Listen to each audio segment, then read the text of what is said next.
नमस्कार दोस्तों, स्वागत है आपका डायनेमिक डीके में daily news with Dinesh Kumar के। आज के वीडियो में हम बात करने वाले हैं 17 जुलाई 2020 की इंपॉर्टेंट न्यूज के बारे में। दोस्तों, आज की खबरें और वीडियो के लास्ट में कवर होने वाले मजेदार फैक्ट्स को जानने के लिए इस वीडियो को पूरा देखिएगा। पहले बात करते हैं आज के वीडियो के की एक्शंस के बारे में, यानी कि उन संस्थाओं और योजनाओं के बारे में जिनका जिक्र आज के वीडियो में आया है। हमारे आज के वीडियो में united nation security council, gulf cooperation council, AIIMS Delhi, united nations convention on the law of the sea यानी कि अंक्लोस, नेशनल कैडेट कॉर्प्स तथा बहुत सारे देशों की राजधानी को जिक्र आया है, जिसे मैंने ब्रीफ इंट्रोडक्शन के साथ स्लाइड्स में ही अलग कलर में हाईलाइट कर दिया है। तो इनके बारे में जानने के लिए आप वीडियो की स्लाइड्स को ध्यान से देख सकते हैं। चलिए वीडियो शुरू करते हैं। प्रधानमंत्री नरेंद्र मोदी आज न्यूयॉर्क में संयुक्त राष्ट्र की आर्थिक और सामाजिक परिषद के उच्च स्तरीय सेशन को वीडियो कॉन्फ्रेंस के माध्यम से संबोधित करेंगे। श्री मोदी नॉर्वे के प्रधानमंत्री और संयुक्त राष्ट्र महासचिव के साथ समापन समारोह में भाषण देंगे। इस हाई लेवल सेशन में सरकार, निजी क्षेत्र, सिविल सोसाइटी और बुद्धिजीवी वर्ग के प्रतिनिधि शामिल हैं। इस साल की थीम है मल्टीलेटरिज्म आफ्टर कोविड-19, what kind of UN do we need at the 75th anniversary. इस सेशन में बहुपक्षवाद को स्वरूप प्रदान करने वाली महत्वपूर्ण शक्तियों पर चर्चा होगी। इस दौरान सशक्त नेतृत्व, प्रभावशाली अंतर्राष्ट्रीय संस्थाओं की ज्यादा से ज्यादा भागीदारी और आम लोगों के कल्याण से संबंधित प्रयासों को बढ़ाने के बारे में तौर तरीकों का पता लगाया जाएगा। 17 जून को साल 2021-22 के लिए भारत के यूनाइटेड नेशन सिक्योरिटी काउंसिल के नॉन परमानेंट मेंबर चुने जाने के बाद पहली बार प्रधानमंत्री नरेंद्र मोदी संयुक्त राष्ट्र को संबोधित करेंगे। बढ़ते अगली खबर की ओर। हमारे civil aviation minister Hardeep Singh Puri ने कहा है कि कोविड महामारी के बीच अंतर्राष्ट्रीय हवाई यातायात को बहाल करने के लिए कुछ शर्तों के साथ देशों के बीच आपसी यातायात शुरू किया जा सकता है। कल नई दिल्ली में पत्रकारों से बातचीत करते हुए उन्होंने कहा कि इस व्यवस्था को लागू करने के उद्देश्य से 3 देशों के साथ सरकार बातचीत कर रही है और उसमें प्रगति हुई है। उन्होंने बताया कि एयर फ्रांस 18 जुलाई से 1 अगस्त के बीच दिल्ली, मुंबई, बेंगलुरु तथा पेरिस के बीच विमानों का संचालन शुरू करेगी। अमेरिका के लिए यूनाइटेड एयरलाइंस जो है उसके साथ 18 उड़ानों को 17 से 31 जुलाई के बीच चलाने पर सहमति हुई है। जर्मनी के साथ भी बातचीत जारी है और लुफ्तांसा के साथ समझौता अंतिम चरण में है। लुफ्तांसा एयरलाइंस जो है वो जर्मनी की एक उड़ान कंपनी है। श्री पुरी ने बताया कि वंदे भारत मिशन के तहत चौथे चरण में लोगों को स्वदेश लाने का काम चल रहा है। उन्होंने बताया कि मिशन के पहले चरण में 7 से 13 मई के बीच 12,700 भारतीयों को स्वदेश लाया गया और अब इससे दोगुनी संख्या में यात्री को प्रतिदिन लाया जा रहा है। 15 जुलाई तक 6,87,000 यात्रियों को स्वदेश लाया जा चुका है। नागरिक उड्डयन सचिव जो है हमारे प्रदीप खरोला, उन्होंने बताया कि यात्रियों और देशों की संख्या को ध्यान में रखते हुए वंदे भारत मिशन दुनिया की सबसे बड़ी ऐसी योजना है जिसमें यात्रियों को हवाई मार्ग से स्वदेश लाया गया। एयर इंडिया के अध्यक्ष और प्रबंध निदेशक राजीव बंसल ने कहा है कि 13 जुलाई तक वंदे भारत मिशन के अंतर्गत विदेशों में फंसे भारतीयों को लाने के लिए एयर इंडिया समूह ने 1,103 उड़ानों के माध्यम से 2 लाख से अधिक भारतीयों को स्वदेश पहुंचाया और 85,000 व्यक्तियों को लाए जाने में मदद की। घरेलू उड़ानों का संचालन शुरू करने के बारे में नागरिक उड्डयन मंत्री इसे 25 मई से शुरू किया गया और इसके पहले दिन ही 30,000 यात्रियों को उनके गंतव्य तक पहुंचाया गया और यह संख्या अब लगातार बढ़ रही है। बात करते हैं वंदे भारत मिशन की। वर्तमान में जारी वंदे भारत मिशन के चौथे चरण का विस्तार किया गया है। इसके अंतर्गत 15 से 31 जुलाई के बीच करीब 120 नई उड़ानों को शामिल किया गया है। डिजिटल माध्यम से मीडिया को संबोधित करते हुए विदेश मंत्रालय के प्रवक्ता अनुराग श्रीवास्तव ने कहा कि अतिरिक्त उड़ानें शामिल करने से खाड़ी सहयोग परिषद यानी कि गल्फ कोऑपरेशन काउंसिल जो है उसके देशों Malaysia, Singapore, Britain, Europe, Kyrgyzstan और यूक्रेन से स्वदेश लौटने वाले यात्रियों की मांग पूरी की जा सकेगी। बात करते हैं कोविड-19 पर अपडेट की। सरकार ने कहा है कि कोरोना से संक्रमित 2% से भी कम जो रोगी हैं उन्हें आईसीयू में भर्ती करने की जरूरत पड़ी है। केंद्रीय स्वास्थ्य मंत्री डॉक्टर हर्षवर्धन ने कल नई दिल्ली में एम्स दिल्ली के परिसर में नवनिर्मित राजकुमारी अमृत कौर ओपीडी ब्लॉक का उद्घाटन करते हुए जानकारी दी। उन्होंने कहा कि देश कोविड महामारी के साथ लड़ाई में जीत की ओर बढ़ रहा है। डॉक्टर हर्षवर्धन ने कहा कि देश में जो टेस्टिंग लैब है हमारी उनकी संख्या बढ़ाई गई है और वर्तमान में 1234 प्रयोगशालाओं में कोरोना के सैंपल की टेस्टिंग की जा रही है। उन्होंने बताया कि स्वस्थ होने वाले लोगों की संख्या लगातार तेजी से बढ़ रही है। ये जो ओपीडी ब्लॉक है राजकुमारी अमृत कौर ओपीडी ब्लॉक, इसका निर्माण लगभग 6300 वर्ग मीटर में किया गया है, जो देश के में सबसे बड़ा ओपीडी ब्लॉक है। इसमें एक स्मार्ट लैब है जिसके निर्माण पर 15 करोड़ रुपए की लागत आई है। इसमें हर रोज 10,000 सैंपल की टेस्टिंग करने की क्षमता है। देश में कोरोना वायरस से स्वस्थ होने वाले लोगों की संख्या 6,12,815 हो गई है। स्वस्थ होने की जो दर है हमारे यहाँ वो 63.25% हो गई है। पिछले 24 घंटे में रिकॉर्ड 20,783 लोग स्वस्थ हुए। फिलहाल देश में कुल 3,31,146 मरीजों का इलाज चल रहा है। स्वास्थ्य और परिवार कल्याण मंत्रालय के अधिकारी ने बताया कि पिछले 24 घंटों के दौरान 32,695 लोग इन्फेक्टेड हुए। पिछले 24 घंटों में 606 लोगों की डेथ हुई। इसके साथ ही मरने वालों की संख्या 24,915 हो गई है। बढ़ते हैं अगली खबर की ओर। विदेश मंत्रालय ने कहा है कि दक्षिण चीन सागर जो है, साउथ चाइना सी, वो विश्व साझा क्षेत्र का हिस्सा है और इस क्षेत्र में शांति और स्थिरता में भारत की गहरी रुचि है। मीडिया के एक सवाल का जवाब देते हुए विदेश मंत्रालय के प्रवक्ता अनुराग श्रीवास्तव ने कहा कि इस मुद्दे पर भारत की स्थिति जो है वो सतत और स्पष्ट है।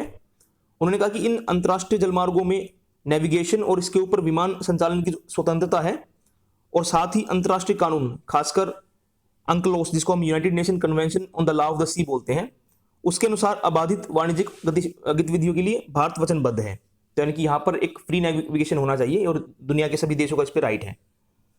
प्रवक्ता ने कहा कि भारत का विश्वास है कि कोई भी मतभेद कानूनी और राजनीतिक प्रक्रियाओं का सम्मान करते हुए और बिना किसी धमकी या बल प्रयोग के शांतिपूर्ण तरीके से हल किया जाना चाहिए। बढ़ते आगे। विदेश मंत्रालय ने कहा कि भारतीय अधिकारी पाकिस्तान द्वारा दिए गए आश्वासनों के आधार पर कुलभूषण जाधव के साथ बैठक करने के लिए रवाना हो गए हैं। पत्रकारों के सवाल का जवाब देते हुए विदेश मंत्रालय के प्रवक्ता ने कहा कि भारत कुलभूषण जाधव के साथ अबाधित, बेरोक-टोक और बिना किसी शर्त के राजनयिक संपर्क का अनुरोध करता रहा है। उन्होंने कहा कि अधिकारियों के वापस आने के बाद इसका मूल्यांकन किया जाएगा और इस बारे में रिपोर्ट जारी की जाएगी। विदेश मंत्रालय ने कहा कि प्रतिबंधों के कारण आई परेशानी के बावजूद ईरान में चाबहार पोर्ट प्रोजेक्ट जो है उस पर महत्वपूर्ण प्रगति हुई है। 2003 से जारी कमिटमेंट, इसके तहत आखिरकार वर्ष 2016 में प्रधानमंत्री नरेंद्र मोदी की यात्रा जो हुई ईरान की, उसके पश्चात उसमें उसको ठोस रूप दिया गया और 2018 से एक भारतीय कंपनी इस बंदरगाह का संचालन कर रही है और सहज तरीके से वहां जहाजों का आवागमन बढ़ा रही है। तो चाबहार पोर्ट परियोजना जो है वो ईरान के अंदर हमने एक्सेस पाने के लिए उसको ईरान से लिया है और हमारी एक इंडियन कंपनी ही उसको ऑपरेट कर रही है 2018 से। श्री अनुराग श्रीवास्तव ने बताया कि भारत ने डायमर बाशा डैम जो है उसके निर्माण के मुद्दे पर पाकिस्तान सरकार के साथ विरोध दर्ज कराया है। उन्होंने कहा कि इससे जम्मू और कश्मीर तथा लद्दाख का एक बड़ा इलाका पानी में डूब जाएगा। उन्होंने कहा कि भारत जो है पाकिस्तान के अवैध कब्जे वाली भारतीय जमीन पर उस द्वारा किए जाने वाले किसी भी प्रकार के परिवर्तन की निंदा करता है। बढ़ते हैं अगली खबर की ओर। हमारे डिफेंस मिनिस्टर राजनाथ सिंह आज से 2 दिन के दौरे पर जम्मू कश्मीर और लद्दाख जाएंगे। उनके साथ सेना प्रमुख मनोज मुकुंद नरवणे भी होंगे। इस यात्रा के दौरान वे पूर्वी लद्दाख में सुरक्षा की स्थिति की समीक्षा करेंगे। रक्षा मंत्री के साथ उत्तरी सेना के कमांडर सहित कई वरिष्ठ रक्षा अधिकारी भी होंगे। चीनी घुसपैठ के बाद रक्षा मंत्री की ये पहली लद्दाख यात्रा है। श्री सिंह जो है वो अटल पास यानी कि जो अटल दर्रा है वहां पर भी जाएंगे। बढ़ते नेक्स्ट खबर की ओर। भारत और चीन सीमा पर लाइन ऑफ एक्चुअल कंट्रोल के पास हालत सामान्य बनाने के लिए स्थापित राजनयिक और सैन्य माध्यमों से बातचीत कर रहे हैं। हमारे विदेश मंत्रालय के प्रवक्ता अनुराग श्रीवास्तव ने बताया कि दोनों पक्ष सीमावर्ती क्षेत्रों से अपनी अपनी सेनाएं हटाने और पूरी तरह शांति बहाल करने के लिए प्रतिबद्ध हैं। उन्होंने बताया कि इसके लिए दोनों देश राजनयिक और सैन्य स्तर पर वार्ता कर रहे हैं। प्रवक्ता ने बताया कि वास्तविक नियंत्रण रेखा जो है उससे सेनाएं वापस बुलाने का मुद्दा जटिल है, इसलिए अप्रमाणित और निराधार खबरों से बचने की जरूरत है। उन्होंने कहा कि इस समय वेस्टर्न सेक्टर जो है हमारा, वहां से सेनाएं पीछे हटाने की प्रक्रिया जारी है। इसका उद्देश्य दोनों देशों की सेनाओं की तैनाती और उनके बीच टकराव को रोकना है। ये दोनों पक्षों के वरिष्ठ सैन्य कमांडरों की परस्पर समझबूझ पर आधारित है। दोनों देश लाइन ऑफ एक्चुअल कंट्रोल के निकट अपने क्षेत्र में नियमित चौकियों पर कुछ विशेष स्थलों पर फिर से तैनाती पर सहमत हुए हैं। प्रवक्ता ने कहा कि परस्पर सहमति से पुनः तैनाती को अनुचित तरीके से प्रस्तुत नहीं किया जाना चाहिए। उन्होंने कहा कि नियंत्रण रेखा पर भारत की स्थिति में जरा भी बदलाव नहीं किया गया है। उन्होंने कहा कि जो भारत है वो लाइन ऑफ एक्चुअल कंट्रोल को मानने तथा उसका सम्मान करने के लिए पूरी तरह से प्रतिबद्ध है और उसे यथास्थिति में किसी भी प्रकार के बदलाव की एक तरफा कोशिश स्वीकार नहीं है। सीमा के मुद्दे पर भारत और चीन के विशेष प्रतिनिधियों, राष्ट्रीय सुरक्षा सलाहकार अजीत डोभाल और चीन के विदेश मंत्री वांग यी ने इस महीने की 5 तारीख को टेलीफोन पर बातचीत की थी। भारत चीन सीमा के बारे में परामर्श और संयोजन के लिए कार्यकारी तंत्र की बैठक इस महीने की 10 तारीख को हुई थी। इन बैठकों में दोनों देश बायलैटरल जो एग्रीमेंट है और प्रोटोकॉल के अनुरूप सीमा पर पूरी तरह शांति बहाल करने के लिए लाइन ऑफ एक्चुअल कंट्रोल के पास से पूरी तरह सेनाएं हटाने और तनाव कम करने पर सहमत हुए थे। बढ़ते आगे, गृह मंत्रालय ने सभी राज्यों से अनुरोध किया है कि वे राज्य पुलिस बलों की सीधी भर्ती परीक्षा में एनसीसी जो सर्टिफिकेट होल्डर हैं उन्हें वरीयता देने के लिए समुचित उपाय करें। तो ये एनसीसी जो सर्टिफिकेट जिनके पास है उनके लिए एक अच्छी खबर है। सभी राज्यों को लिखे पत्र में गृह मंत्रालय ने कहा है कि इससे ज्यादा संख्या में युवाओं को एनसीसी में शामिल होने के लिए प्रोत्साहित किया जा सकेगा। इससे राज्य पुलिस बलों में भी अत्यधिक अनुशासित, शारीरिक दृष्टि से चुस्त और भलीभांति प्रशिक्षित युवाओं को शामिल करने में मदद मिलेगी। एनसीसी के सदस्यों के व्यावसायिक प्रशिक्षण और कौशल के महत्व को समझते हुए होम मिनिस्ट्री जो है हमारी, वो केंद्रीय सशस्त्र पुलिस बलों में सब इंस्पेक्टर और कांस्टेबल के पदों पर जो सीधी भर्ती होती है उसमें एनसीसी सर्टिफिकेट होल्डर को प्रेफरेंस देने की पहली मंजूरी दे चुका है। तो सेंट्रल गवर्नमेंट ने काम ऑलरेडी कर दिया है और इसी बारे में स्टेट्स को लेटर लिख के ये बात करने को बोली है। बढ़ते आगे आज की लास्ट खबर की ओर। सरकार ने 15,000 करोड़ रुपए के पशुधन बुनियादी ढांचा विकास कोष यानी कि animal husbandry infrastructure development fund जो है उसे लागू करने संबंधी दिशा निर्देश जारी किए हैं। केंद्रीय मंत्रिमंडल ने पिछले महीने विभिन्न क्षेत्रों में विकास सुनिश्चित करने के लिए आत्मनिर्भर भारत अभियान प्रोत्साहन पैकेज के तहत इस कोष को मंजूरी दी थी। हमारे मछली पालन, पशुधन और डेयरी विकास मंत्री जो हैं गिरिराज सिंह, उन्होंने ये दिशा निर्देश जारी करते हुए कहा कि सरकार डेयरी बुनियादी ढांचा विकास के लिए डेयरी सहकारी क्षेत्र द्वारा निवेश को प्रोत्साहन करने के लिए कई योजनाएं लागू कर रही है। दोस्तों आज की खबरें बात करते हैं आज के स्टैटिक फैक्ट्स के बारे में। आज 17 जुलाई है।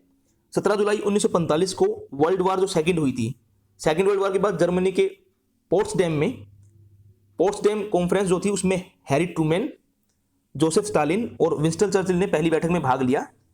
यह बैठक सेकंड वर्ल्ड वार में 8 मई 1945 को जर्मनी के सरेंडर के पश्चात पनिशमेंट की शर्तें तय करने के लिए आयोजित की गई थी। 17 जुलाई 1955 को फेमस थीम पार्क जो डिज्नीलैंड है उसे कैलिफोर्निया के एनहीम में खोला गया। 17 जुलाई 1959 को ब्रिटेन की पैलियोएंथ्रोपोलॉजिस्ट मैरी लीकी उन्होंने आरंभिक मानव के पूर्वजों की नई प्रजाति का एक आंशिक कपाल यानी एक स्कल बरामद किया। इस प्रजाति का नाम जिंज एंथ्रोपस बोसेई या जिंज था, जो लगभग 2 मिलियन साल पहले अफ्रीका में निवास करती थी। 17 जुलाई 1976 को इंडोनेशिया ने ईस्ट तिमोर का विलय करके इसे अपना 27वां प्रांत घोषित किया। ईस्ट तिमोर जो है उसको आगे चलकर 20 मई 2002 को पुनः आज़ादी प्राप्त हुई। 17 जुलाई 1995 को फोर्ब्स मैगजीन जो है उसने माइक्रोसॉफ्ट के संस्थापक बिल गेट्स को वर्ल्ड का सबसे अमीर आदमी घोषित किया। उस समय उनकी जो नेटवर्थ थी वो $12.9 बिलियन थी। 17 जुलाई 1996 को मद्रास का नाम बदलकर चेन्नई किया गया। 17 जुलाई 1998 को इंटरनेशनल क्रिमिनल कोर्ट आईसीसी जो है उसकी स्थापना करने वाले द रोम स्टैट्यूट को अपनाया गया, जिससे 1 जुलाई 2002 को इसकी स्थापना हुई। ये नीदरलैंड के हेग्स में है। नीदरलैंड्स की द हेग एक शहर वहाँ पे है। ये ऐसा पहला अंतर्राष्ट्रीय न्यायिक निकाय है जिसके पास जेनोसाइड, क्राइम्स अगेंस्ट ह्यूमैनिटी तथा वार क्राइम्स के आरोपी व्यक्तियों पर मुकदमा चलाने की पावर है। 17 जुलाई 2018 को आर्कियोलॉजिस्ट द्वारा जंगली अनाज से बनाए गए सबसे पुराने ब्रेड के प्रमाण जो हैं वो जॉर्डन के ब्लैक डेजर्ट से खोजे गए। तो सबसे पुराना ब्रेड उसके एविडेंस यहाँ से मिले थे आज के ही दिन।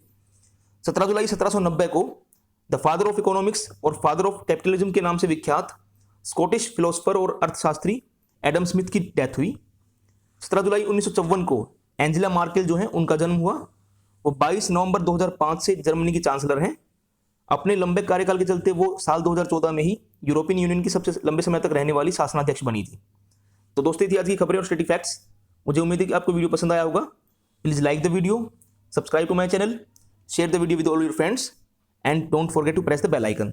थैंक यू दोस्तों, बाय।